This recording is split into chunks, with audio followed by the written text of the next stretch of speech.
as urnas eletrônicas são auditáveis. Segundo, as urnas eletrônicas são confiáveis. Terceiro, as urnas eletrônicas são transparentes. Nos últimos meses, a Justiça Eleitoral fez um enorme esforço para demonstrar publicamente a confiabilidade do sistema eletrônico de votação. Na segunda-feira, esse trabalho foi referendado pelo presidente em exercício do Tribunal de Contas da União, Bruno Dantas. 4 etapas de auditoria técnica já foram concluídas, isso sem contar a checagem que ocorrerá no domingo. Já nesta quarta-feira, o TSE convidou as campanhas para visitar a sala de acompanhamento dos resultados. O que ninguém mexe mais é com o sistema de totalização, que já está lacrado. O supercomputador onde ocorre a totalização dos votos fica no Centro de Processamento de Dados. O sistema foi lacrado no dia 2 de setembro por autoridades que fiscalizam o processo eleitoral. É um sistema intocável que recebe os milhões de votos contabilizados por boletins de urna, que são impressos e fixados em cada sessão eleitoral. Em 26 anos de urna eletrônica, jamais uma denúncia de fraude nas eleições foi comprovada. As regras já foram esmiuçadas. Os acordos com as autoridades locais e internacionais igualmente firmados. As urnas também já estão nos estados. E falta muito pouco para que se diga que tudo está pronto para a disputa deste domingo. Como afirmou ao repórter Rafael Moraes Moura, o juiz eleitoral Parima Dias, que atua no Colégio de Presidentes dos Tribunais Regionais Eleitorais. Atualmente falta apenas, na questão da logística, a distribuição das urnas para os locais de votação. Estamos preparados em termos de segurança. Cada eleitor pode exercer o seu direito ao voto de forma livre, consciente, que a Justiça Eleitoral está preparada para garantir tanto a lisura quanto a segurança das eleições. Mas se tudo está bem encaminhado, o que mais preocupa a Justiça Eleitoral e que ainda demanda ações e decisões de última hora? A violência política e a segurança dos eleitores e de todo mundo que participa do processo eleitoral está no foco do TSE. Novo caso de intolerância política termina em agressão. Desta vez foi no Rio de Janeiro. A morte foi confirmada ontem, horas depois, um dia depois, em Rio do Sul, no Alto Vale do Itajaí. A polícia investiga desavenças políticas e também familiares. Um homem foi preso suspeito de matar outro homem a facadas depois de uma discussão em um bar em Cascavel, na região metropolitana de Fortaleza. A Polícia Civil investiga se o crime teve motivação política. Como a Justiça Eleitoral se prepara para o dia da eleição? De que forma está sendo feita a auditoria do sistema de votação? O que tem sido discutido para prevenir atos de violência no domingo? Esses são os temas do Ao Ponto desta quarta-feira. Eu sou o Roberto Maltic, estou com a Carolina Moran e nesse episódio conversamos com a repórter Mariana Muniz, que acompanha de perto os bastidores do TSE, e com o repórter Rafael Moraes Moura, da coluna da Malu Gaspar. Fique com a gente.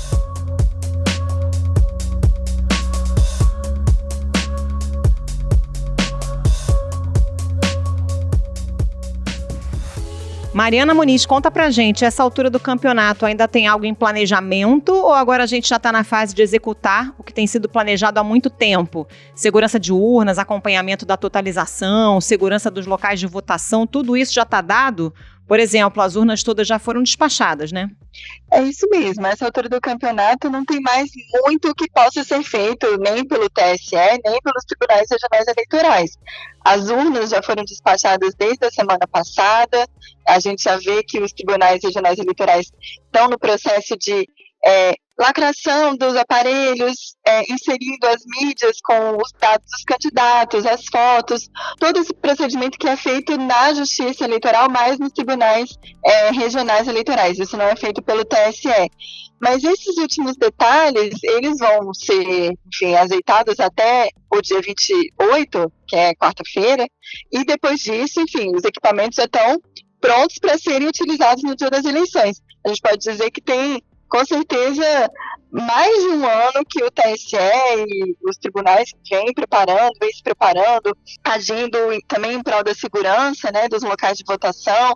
Mais recentemente, a gente viu a adoção de medidas muito importantes para garantir a segurança das sessões, né, e dos eleitores também. O Eleitoral proibiu o porte de armas a 100 metros dos locais de votação 48 horas antes das eleições e até 24 horas depois. A proibição Mas, só não de última hora, acredito que não tenha muitas novidades que possam vir aí por parte do TSE, né, e talvez da Justiça Eleitoral. O que era mais importante para ser feito já foi feito. E o presidente Alexandre de Moraes, Mariana, como ele está se preparando para o dia da votação? Tem algo diferente esse ano em relação aos anos anteriores, considerando toda essa preocupação que existe em relação ao dia da votação? Uma das coisas que a gente apurou, que o ministro Alexandre de Moraes acabou tomando a iniciativa e pediu para que os colegas ali estejam presentes no TSE no dia das eleições, sobretudo pediu um reforço para o corregedor da Justiça Eleitoral, que é o ministro Benedito Gonçalves, e pediu também para o vice-procurador-geral eleitoral, o doutor Paulo Gonet, para que eles estejam presentes lá no TSE, na sede do TSE, também ao longo de todo o dia das eleições, né? Então eles terminam de votar e já se encaminham para lá, justamente para que, caso algo aconteça, caso algo saia de controle, ou algo seja necessário que seja feito, né? Enfim, para que eles estejam ali também de prontidão. E a gente também mapeou que é muito provável que a maior parte dos ministros esteja lá no TSE no dia das eleições, no domingo. Então, além desse pedido especial que foi feito pelo ministro Alexandre de Moraes ao corregedor Benedito Gonçalves e ao vice-procurador-geral eleitoral Paulo Gonet, os demais ministros, a maior parte deles, é o que a gente tem, essa informação que a gente tem até agora, é de que eles também devem estar lá na sede do TSE para acompanhar toda a apuração e o desenrolar do dia de eleições, mas também para caso alguma coisa aconteça, e a gente não sabe o que, mas prevenindo que algo aconteça, que eles já estejam lá. Uma outra coisa também, Malti, que eu acho que em relação a essa preparação que vem sendo feita pelo TSE ao longo dessas 2 últimas semanas, é que o ministro Alexandre de Moraes ele tem participado de uma série de conversas com atores do sistema político e autoridades, enfim, interessadas na participação do processo. Então, nessa semana, mesmo na segunda-feira, o ministro Alexandre de Moraes recebeu o chefe da missão de observação internacional da OEA, já para uma conversa inicial de acompanhamento das eleições. Nós estamos levantando todos os depoimentos dos diferentes candidatos, de maneira que, oportunamente, nós vamos fazer conhecer... Vai conversar com o presidente do PL, que é o partido do presidente Jair Bolsonaro, né, o Valdemar da Costa Neto. Conversa também com o senador Jacques Wagner, que é um dos coordenadores da campanha do ex-presidente Lula. Recebe entidades sindicais. Na segunda-feira, conversou com todos os integrantes daquela Comissão de Transparência das Eleições, da qual fazem parte as Forças Armadas, mas também entidades de observação ligadas à transparência, então coalizão eleitoral.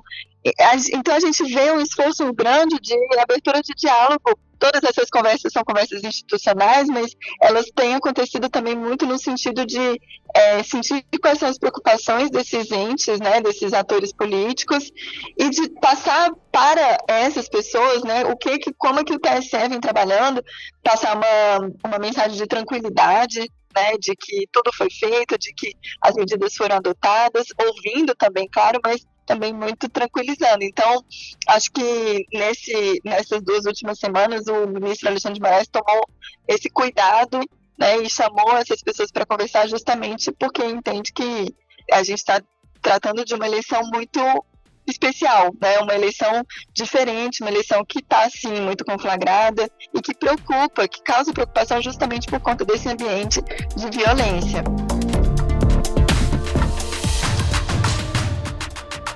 E o que você diria que mais preocupa os ministros do TSE e as pessoas próximas, né? Pelas conversas que você tem tido, o que está na cabeça dos ministros e do presidente Alexandre de Moraes como as maiores preocupações? Certamente, Carol, a gente pode falar assim, com muita certeza essa questão da violência, né? Da violência entre os eleitores, né, da violência política. Então, a gente sabe que existe, sim, uma preocupação muito grande. Na semana passada, o ministro Alexandre de Moraes recebeu, por exemplo, uma comissão de delegados da Polícia Civil, já tinha conversado com os representantes das polícias militares, e isso não é à toa, é porque existe, sim, uma preocupação grande com esses relatos de violência que têm se espalhado, e que existe o temor de que, no dia das eleições, isso possa ser reproduzido e talvez amplificado.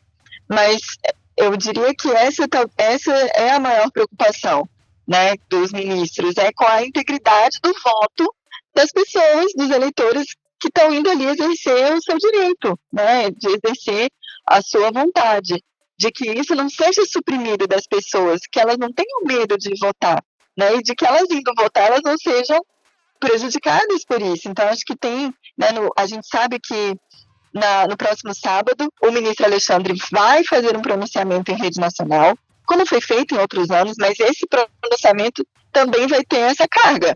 É um pronunciamento de cerca de 3 minutos em rede nacional, onde o presidente do TSE vai pedir paz nas eleições, vai falar sobre essa questão da segurança, né? Pedindo que as pessoas exerçam seu direito ao voto, mas sem ultrapassar esses limites aí da violência.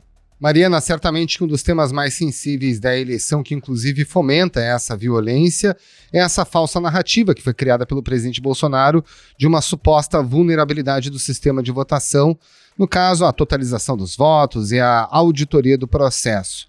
Agora, o Tribunal de Contas da União entrou nessa jogada, parece com uma missão importante de dissipar esses questionamentos. O que o TCU fez e por que é importante? Olha, Maltic, é importantíssima essa iniciativa do TCU, né, que entrou, é uma das principais e é a única entidade responsável por fazer a auditoria, né, do TSE, das urnas, né? A auditoria é com o TCU. E o TCU, ele vem reiteradamente dizendo que as urnas são confiáveis, são seguras. Em mais de uma oportunidade, auditou e atestou e manifestou, produziu relatórios atestando a integridade do sistema de votação. O TCU já realizou 4 fases de auditorias integradas com o TSE. Ou seja, além de nunca ter questionado a segurança das urnas, em 4 etapas que foram feitas antes dessas eleições agora de outubro, o TCU já disse, está tudo seguro. Está tudo ok. Então, essa colaboração com o TSE, que não é uma colaboração informal, é uma parceria que existe, uma coisa formalizada entre os dois tribunais, ela já vem acontecendo em 4 etapas. A gente está falando do processo das eleições de 2022. No dia das eleições, o TCU vai fazer mais uma fase dessa auditoria, né? Que é a 5ª fase, que vai ser feita em 2 etapas. Uma etapa vai ser feita no dia das eleições, quando 54 sessões eleitorais vão ser auditadas por membros, né, integrantes do TCU, auditores do TCU, que vão acompanhar o teste de integridade que é feito nas sessões eleitorais, né, que é uma outra coisa importante. O TCU vai acompanhar esse teste de integridade em 54 sessões eleitorais. Os votos registrados no papel serão ditos em voz alta e digitados na urna eletrônica. Ao final, será feito um comparativo e o resultado deve ser o mesmo. E depois, após as eleições, não. Então, assim, essa 5ª fase está dividida em 2 etapas. Uma primeira feita no dia das eleições e a segunda depois das eleições, quando o TCU vai verificar se as informações impressas nos boletins de urna de 4.000, eu vou até pegar aqui uma colinha, 4.161 urnas eletrônicas que vão ser sorteadas de forma aleatória pelo TCU, se esses boletins de urna, se as informações impressas no boletim de urna são idênticas àquelas que foram divulgadas pelo TSE. Então, além dessa análise, nas 54 sessões eleitorais feitas no dia das eleições, vai ter também uma segunda parte onde os boletins de urna vão ser conferidos por auditores do TCU se essas informações batem com aquelas que foram divulgadas pelo TSE. Mariana, as Forças Armadas também disseram que vão fazer uma checagem paralela usando esses números aí dos boletins de urna. O TCU encaminhou pedidos de informações às Forças Armadas, mas o prazo que foi dado não foi cumprido, para o envio das respostas. O que o tribunal perguntou às Forças Armadas e o que a gente sabe até agora sobre esses pontos e o que os militares vão fazer exatamente? O TCU perguntou bem objetivamente para as Forças Armadas, Carol, quais são os critérios e o porquê de as Forças Armadas quererem fazer essa checagem paralela quando isso não foi feito antes nas outras eleições pelas Forças Armadas, né? Até as eleições de 2022, a atribuição das Forças Armadas com relação às eleições era uma atribuição logística. Era esse o papel que a gente via atribuído às Forças Armadas. Agora, eles falaram, enfim, manifestaram, disseram que há um projeto para que seja feita essa checagem paralela dos boletins de urna, que, como eu mencionei anteriormente, é algo que é público e que está disponível para que todos possam fazer. Mas o TCU fez uma pergunta simples: por quê? E quais são os critérios dessa checagem paralela que as Forças Armadas pretendem fazer? E, no entanto, o Ministério da Defesa ainda não forneceu essas respostas ao TCU e, inclusive, pediu alguns dias a mais para responder a essas perguntas. Então, a gente infere que dentro mesmo do Ministério da Defesa, os moldes dessa checagem paralela ainda não foram totalmente definidos. Mariana Muniz, muito obrigado pela sua participação mais uma vez, um abraço e um bom trabalho. Obrigada, Mariana, um abraço. Obrigada.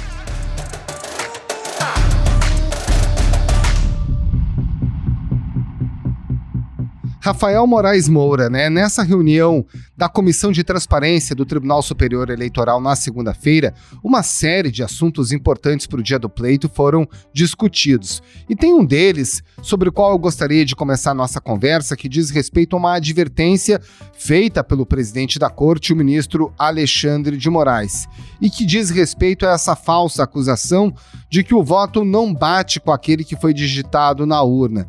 Qual é o tamanho dessa preocupação e de que forma o ministro afirmou que pretende tratar esse assunto?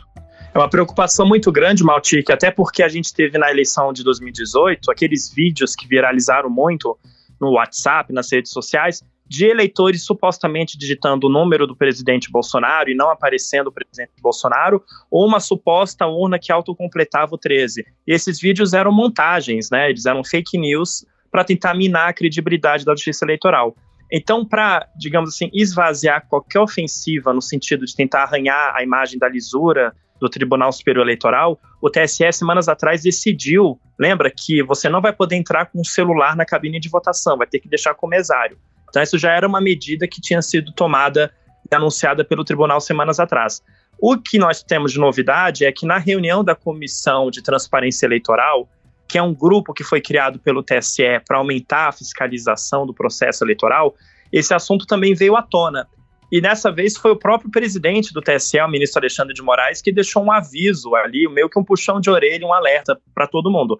Uma reunião, Maltic, que foi fechada, não foi transmitida ao vivo, a gente apurou o bastidor e revelamos o teor dela na coluna da Malu Gaspar, e nós apuramos que o ministro Alexandre de Moraes deixou bem claro que qualquer pessoa que vier com esse papo de que a urna, que digitou um número na urna e apareceu outro, ela vai ser levada para uma delegacia de polícia para esclarecer os fatos que serão investigados e se ficar comprovada a falsidade, o eleitor vai ter que responder criminalmente pelo ato. Ou seja, o ministro Alexandre de Moraes, muito duro, linha dura, dizendo que isso é crime de falsidade. E aí, Maltic, você vai falar, mas isso já não era crime? Conversando com alguns especialistas em direito eleitoral, eles me falaram o seguinte: olha, esse tipo de comportamento já podia ser enquadrado como crime antes. Só que essa é a primeira vez que o presidente do Tribunal Superior Eleitoral vem a público, no caso de uma reunião, falar que pode incriminar o eleitor. Agora, Rafael, o que apareceu de pedido de última hora nessa reunião? As entidades reforçaram uma demanda antiga, que era de fechar os clubes de tiro no dia da votação, mas essa era uma demanda que já tinha sido apresentada lá atrás. O ministro Alexandre de Moraes já discutiu isso com delegados, com integrantes de polícias militares, e tem gente achando que pode ter sim alguma medida nesse sentido sendo anunciada nos próximos dias. A proibição só não vale para agentes de segurança em serviço e quando autorizados ou convocados pela autoridade eleitoral competente. A grande novidade nessa reunião da Comissão Eleitoral, que ocorreu na última segunda-feira, foi uma proposta apresentada por um grupo chamado Coalizão em Defesa do Sistema Eleitoral, que pediu que os mesários sejam proibidos de vestir a camisa da seleção brasileira. E a gente está falando isso, no dia de jogo da seleção brasileira que goleou a Tunísia. Muita preocupação com o fato de que, vamos supor que um eleitor de Lula, ou de Simone Tebet, ou de Ciro, vá na sua sessão eleitoral, encontre lá 2, 3 mesários usando a camisa da seleção brasileira, que, querendo ou não, é um símbolo mais usado pelos apoiadores do presidente Jair Bolsonaro. Esse pedido foi apresentado pela primeira vez na reunião da Comissão de Transparência Eleitoral. A gente apurou que o presidente do Tribunal Superior Eleitoral, o ministro Alexandre de Moraes, ficou surpreso com essa demanda, fez umas anotações e pediu um estudo técnico do TSE para ver uma eventual viabilidade da medida. Dentro do tribunal, muita gente acha que isso não tem muito sentido, que não tem chance de prosperar, que teria mais chance de vingar, digamos assim, a restrição ao funcionamento dos clubes de tiro do que a questão da camisa da seleção brasileira. Até porque isso acaba entrando naquela discussão sobre até que ponto o tribunal pode se intrometer, digamos assim, na esfera privada das pessoas, dos mesários, dos cidadãos, até que ponto um símbolo nacional é realmente um material de campanha de um candidato, né? Então é uma zona um pouco cinzenta. O que é campanha, o que é uma livre manifestação do mesário, o que é apenas uma camisa da seleção brasileira, né? Então muita gente acha que essa é uma questão meio com nuances, com camadas, e que é meio precipitado o tribunal fazer essa proibição. Aliás, a própria questão do clube de tiro, que tem sido falada há muito tempo e que é uma preocupação legítima, uma vez que a gente sabe que os clubes de tiro tiveram uma verdadeira explosão do número de atiradores registrados e com condições de portar, de ter armas, inclusive, em circulação. O TSE já discutiu como pretende fiscalizar isso, caso essa medida seja colocada em vigor no domingo?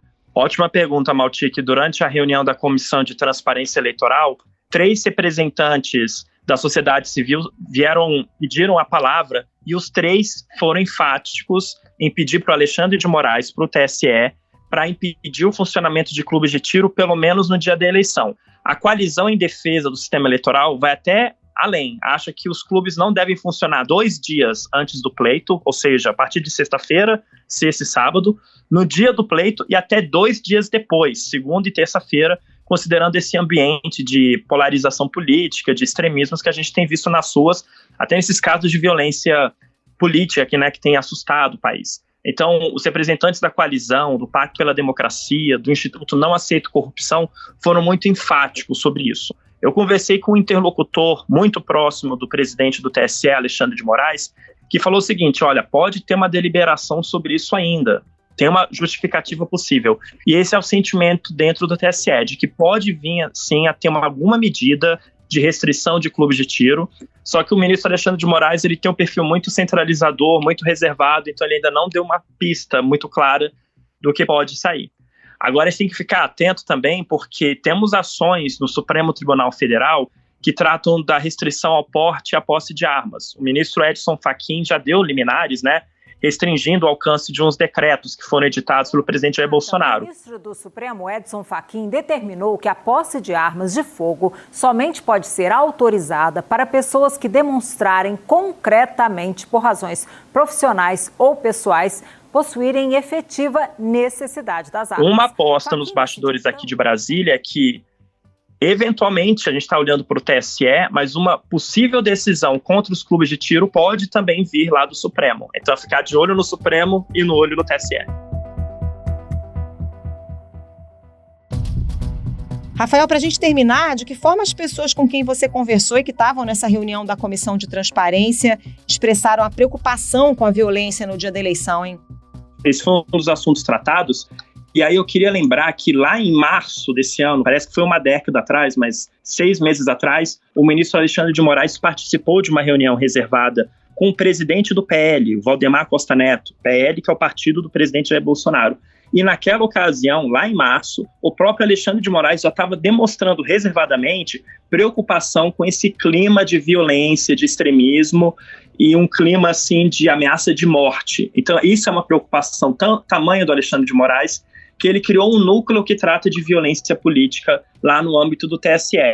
De uma forma geral, conversando com alguns ministros, eles acham que a Justiça Eleitoral vai fazer o seu trabalho, as urnas estão prontas.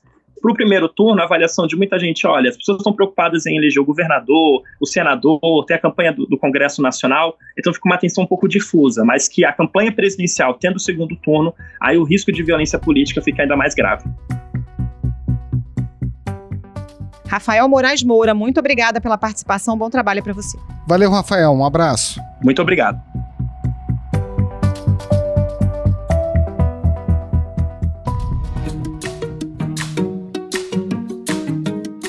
Esse foi o Ao Ponto de hoje, o podcast diário da redação do Globo.